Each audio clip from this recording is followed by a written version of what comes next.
आठवें अध्याय की शुरुआत में श्री चाणक्य कहते हैं कि निकृष्ट लोग सिर्फ धन की कामना करते हैं, मध्यम लोग धन और यश दोनों की चाहत रखते हैं और उत्तम लोग केवल यश की चाहत रखते हैं, क्योंकि मान सम्मान सभी प्रकार के धनों से श्रेष्ठ है।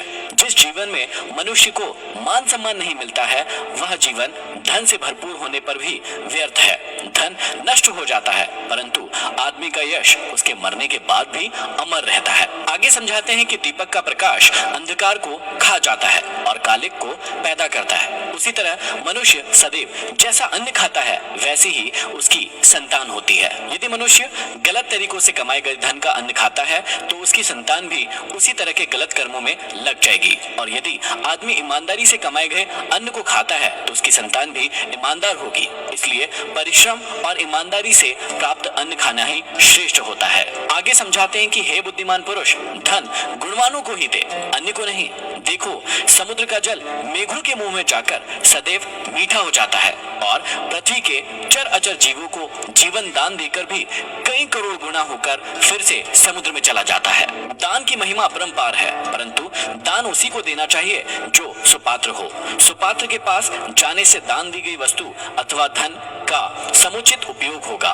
दुष्ट के पास जाकर दान की गई वस्तु का उपयोग स्वार्थ से प्रेरित होकर ही हो पाता है।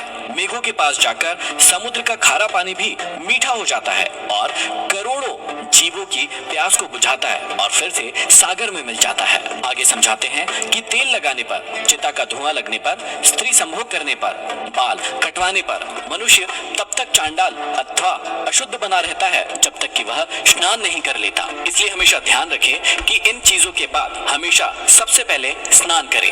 अपच होने पर पानी दवा है, पचने पर बल देने वाला है। भोजन के समय थोड़ा थोड़ा जल अमृत के समान है और भोजन के अंत में जहर के समान फल देता है। इसलिए हमेशा ध्यान रखें कि भोजन के अंत में पानी ना पिए, या तो भोजन के दौरान थोड़ा थोड़ा पानी पिए या भोजन समाप्त होने के आधे से 1 घंटे के बाद पानी का सेवन करें। बुढ़ापे में स्त्री का मर जाना, बंधु के हाथों में धन का चला जाना और दूसरों के आश्रय पर भोजन का प्राप्त होना, ये तीनों ही स्थितियां पुरुषों के लिए दुखदायी है। यज्ञ ना करने वाले का वेद पढ़ना व्यर्थ है, बिना दान के यज्ञ करना व्यर्थ है, बिना भाव के सिद्धि कभी नहीं होती है। इसीलिए भाव अर्थात प्रेम ही सब में प्रधान है।